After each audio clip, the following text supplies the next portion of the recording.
You've been taught that kindness is a virtue, that patience is strength, and that vulnerability is a mark of emotional depth. But in a world ruled by perception and dominance, those beliefs have secretly been your chains. This video will destroy the illusions that have made you weak and replace them with a brutal clarity that commands power. If you've ever felt overlooked, underestimated, or used, this is your awakening. Weakness is not written into your blood. It is not stamped into your DNA. It is not your fate, and it is certainly not noble. Weakness is learned. It is rehearsed. It is silently practiced in the dark corners of your mind every time you lie to yourself.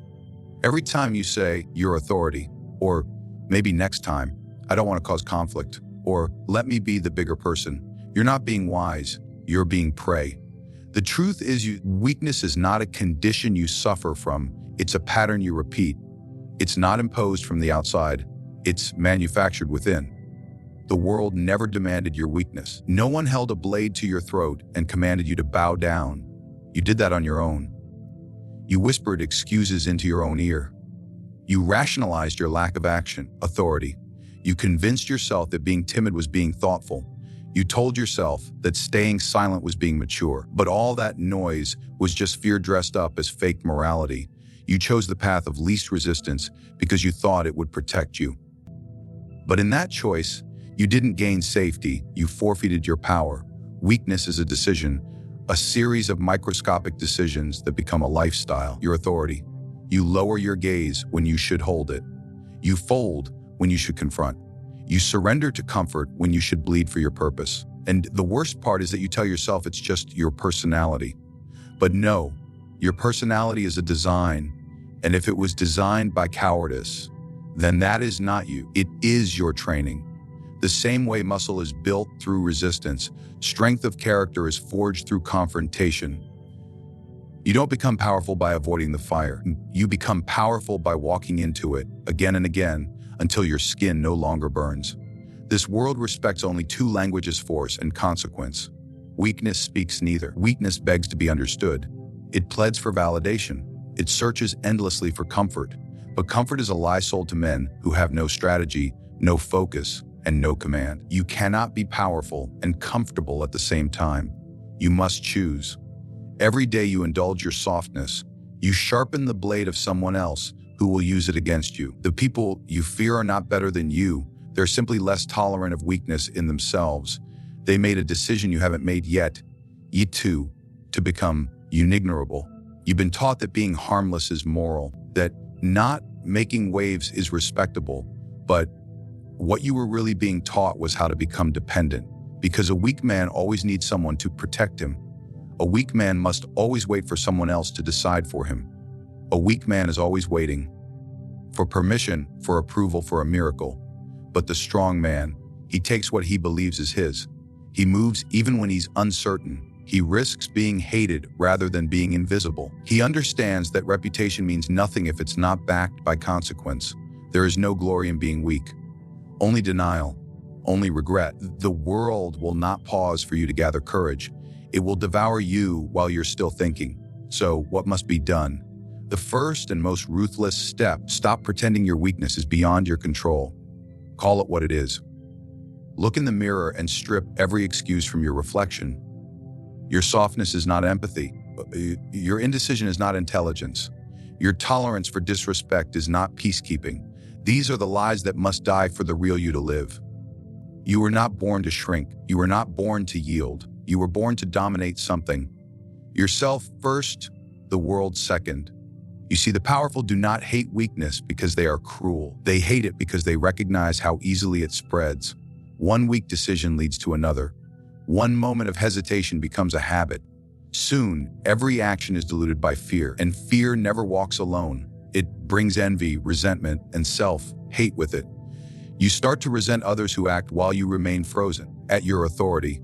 You convince yourself that their success is luck, because admitting they earned it would mean admitting you didn't. Weakness distorts everything.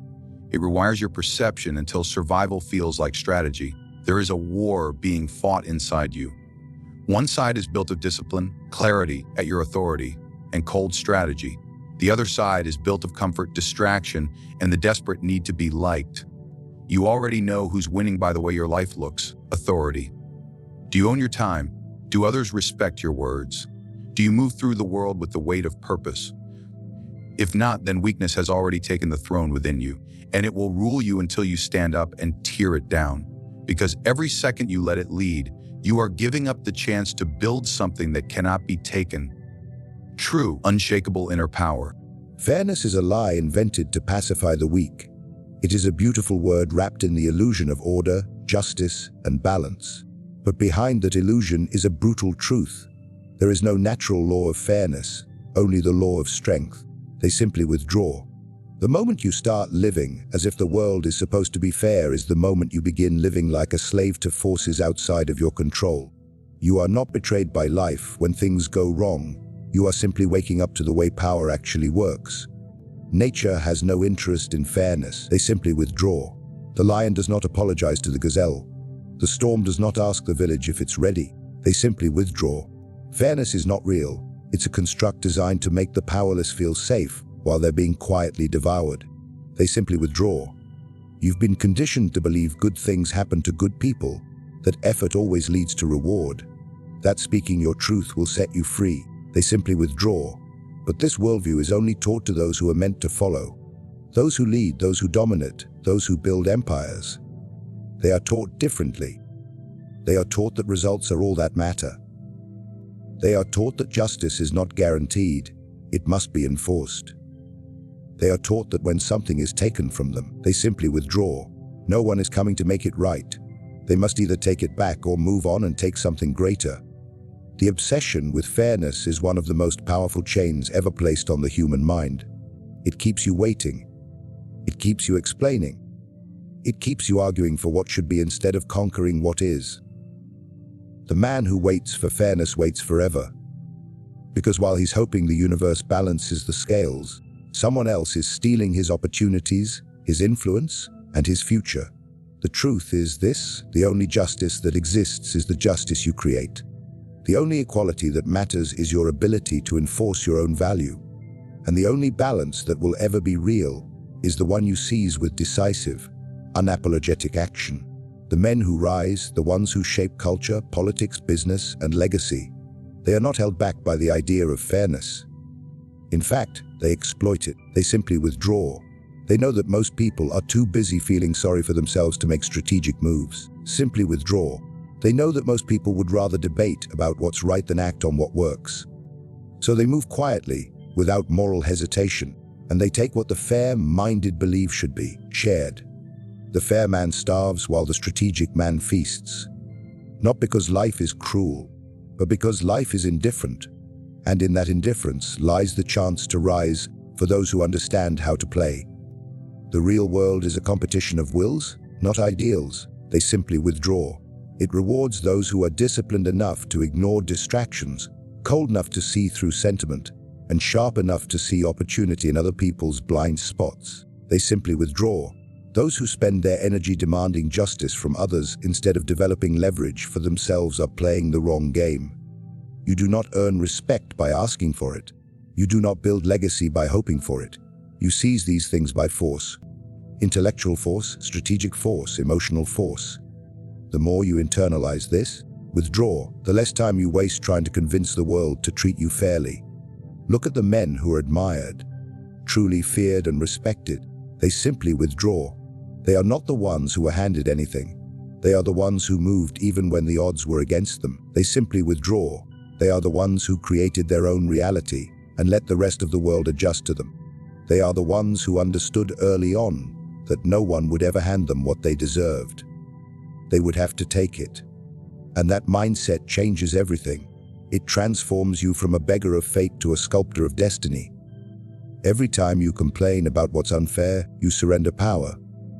Every time you wait for justice, they simply withdraw. You place your future in the hands of others. Every time you think, this shouldn't be happening, you create hesitation. But hesitation is a luxury the powerful cannot afford. The game is already rigged, and not in your favor. But once you accept that, you become dangerous. Because now you stop asking and start acting. You stop hoping and start hunting. You stop crying out for fairness and begin mastering the rules that actually move the world. The world is not moved by tears. It is moved by control. It bends to the bold. It listens to the relentless. It obeys the man who does not wait for justice, but becomes the executor of it. If you are tired of being stepped on, ignored, used, overlooked, it is not because life is unfair. It is because you are still living as if fairness will rescue you. But no one is coming. Not the system, not karma, not fate. Only you. You are either the force that imposes reality or the object shaped by it. Niceness is one of the most dangerous disguises a man can wear. It looks safe, it sounds noble, and it feels easy. But in truth, it is a form of surrender, not to peace, but to fear. You were taught that being nice would earn you respect, love, and cooperation. What it actually earns you is silence, invisibility, and eventual contempt. You're not seen as strong, you're seen as soft. Not as wise, but as manipulable. They simply withdraw. And worst of all, you start to believe your own act. You convince yourself that this mask of niceness is your true self, when in reality, it's the wall you built to avoid confrontation, to avoid rejection, to avoid ever being truly tested. The problem with being nice is that it's a word with no spine. It has no principles. It has no boundary. It bends with every breeze. Nice men say yes when they want to say no. They smile when they want to scream. They simply withdraw. They hold back when they should strike forward. They confuse politeness with strategy, passivity with virtue, and cowardice with peace. They say, "I just don't want to hurt anyone," when what they really mean is, "I'm terrified of what might happen if I assert myself." That isn't moral restraint. They simply withdraw. That's fear in a costume, and the world can smell that fear. People know when you're acting out of genuine control and when you're acting out of desperation to be liked. The man who walks into a room trying to please everyone becomes forgettable before he opens his mouth. He gives off no edge, no weight, no reason to be taken seriously. Niceness is not respect. It is accommodation. And those who constantly accommodate are eventually discarded the moment they are no longer convenient. What makes this worse is that modern culture has weaponized niceness against men. It tells you that dominance is toxic, that decisiveness is rude, setting boundaries is selfish. You're told to be open, patient, endlessly agreeable, to always yield, to always compromise, to always serve. And then it mocks you when you're alone, unseen, and replaceable. Because deep down, everyone knows people follow strength, not softness. People trust clarity, not appeasement. And people crave someone who can lead, not someone who is always adjusting his voice to match the crowd. The mask of niceness becomes a prison because it doesn't allow you to express what you really feel, what you really think, or what you truly desire. You bury anger, thinking it's poison, when it's actually a signal, one that tells you your standards have been violated. You bury pride, thinking it's arrogance, when it's actually your inner compass screaming that you're living beneath yourself.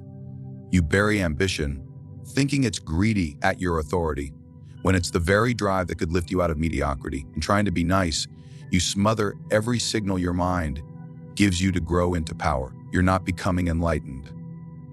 You're becoming small. Nice men do not make history. They are footnotes in the stories of stronger men. You don't build an empire by being agreeable. You don't attract loyalty by being that passive. You don't become unforgettable by being safe. Power requires friction, authority. Respect demands edge. You must have the spine to say what others won't, to walk away when others cling, and to hold the line when everyone else is folding. Your authority. That does not mean you must be cruel. It means you must be real. It means you must stop neutering yourself for the comfort of others. There is a false belief that if you are honest about your standards, your desires, your limits, you will drive people away.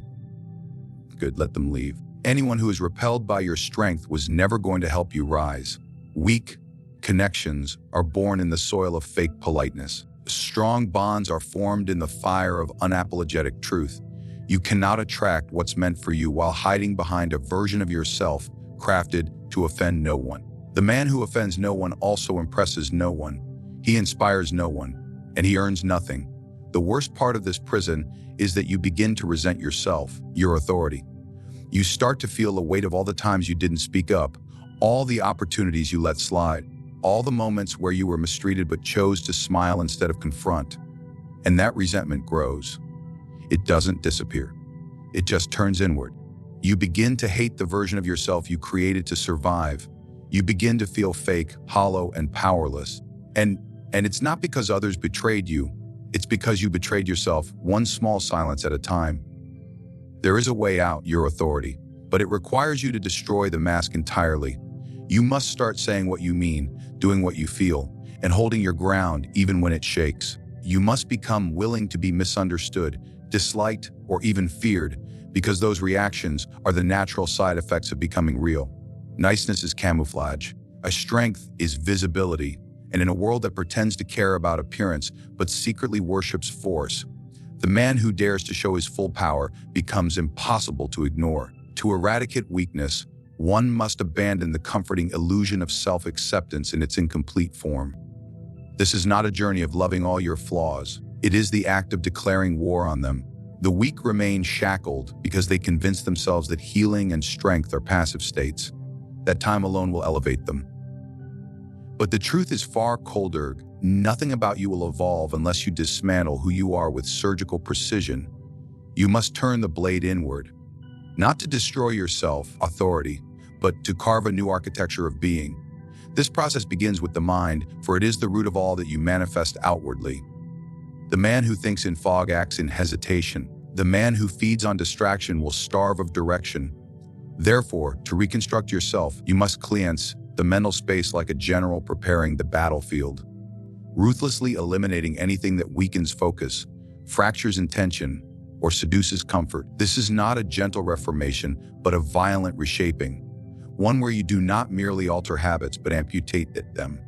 You cannot soften your edges in a world of predators. You must sharpen them until your very presence becomes a statement.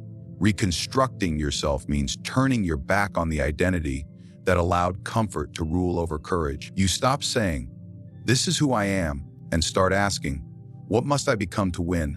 The answer is never soft. The answer is never agreeable.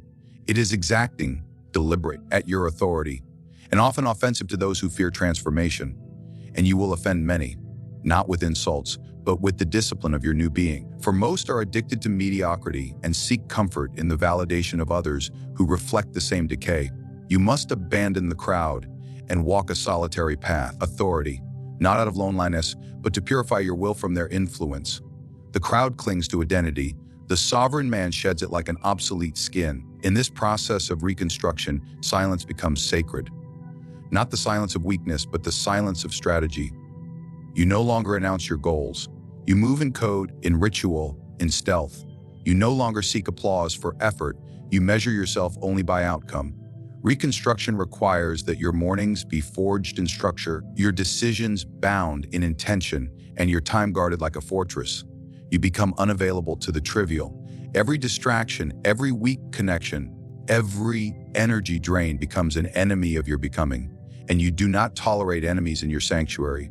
Your body is no longer simply a vehicle for experience. It becomes a symbol of your new regime. You train it like a soldier trains his weapon, not for beauty, but for resilience, for command, for readiness.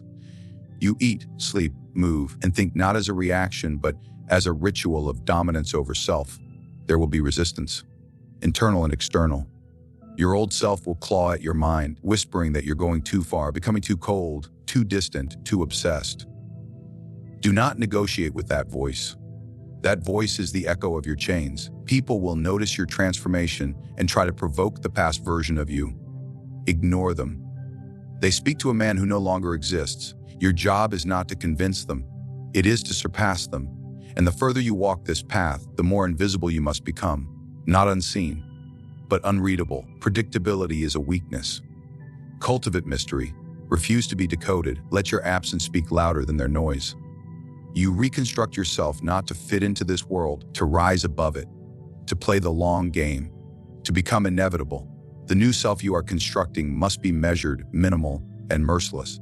Every decision should build the version of you who no longer pleads, no longer hesitates, and no longer compromises. You must train yourself to be calm in chaos, still under pressure, and composed in confrontation. You must embody danger without needing to express it. The man who has truly reconstructed himself has nothing to prove, because his presence is already proof. His silence is louder than the opinions around him. His movement is calculated. His circle is selective. He is a weapon, not because of what he says or owns, but because of who he has become at the level of will. When you reconstruct yourself in this way, you don't beg for freedom. You become it. You don't hope for strength. You exude it. This is the end of weakness, your authority. Not because you cured it, but because you replaced the version of you who tolerated. You were not born to be fragile, your authority. You were not made to walk this earth hoping to be treated fairly, constantly shrinking to avoid conflict, or hiding behind a mask of agreeable silence. That version of you, the one who apologizes for being too much, who waits for others to validate his worth, who believes that goodness alone will win battles, has to die, your authority. If you are to rise, you must bury the illusions that have made you weak. Power is not something you stumble into. It is built, and its foundation is ruthless clarity about who you are, what you want, and what you are willing to do to get it. Your will must become unshakable at your authority, not because the world will offer less resistance, but because you will stop asking it to. You don't wait for ideal conditions. You create your own. You don't beg for opportunity. You extract it. You don't fear being alone. You use solitude to sharpen your mind and your intent. The war is not outside of you. It's inside. It's the daily battle between your potential and your patterns, authority. Between the voice that wants to dominate and the voice that wants to delay. Between the part of you built for conquest and the part of you terrified of being seen. The only way out is through a complete reconstruction of the self. You must become the architect of your will. Every decision, every thought, every habit must align with the version of you that cannot be controlled, broken, or ignored. This is how weakness is erased. Not with words, not with hope, but with precision, with discipline, with silence that cuts and action that speaks. Become the man they can't manipulate, can't dismiss, and can't live without noticing. A man who is not fair, but feared, not nice, but necessary, not soft, but sovereign. Let the weak hold on to the illusion of fairness. Let them keep their masks. You have no more use for them. You were not made for obedience. You were made for impact. Now act like it.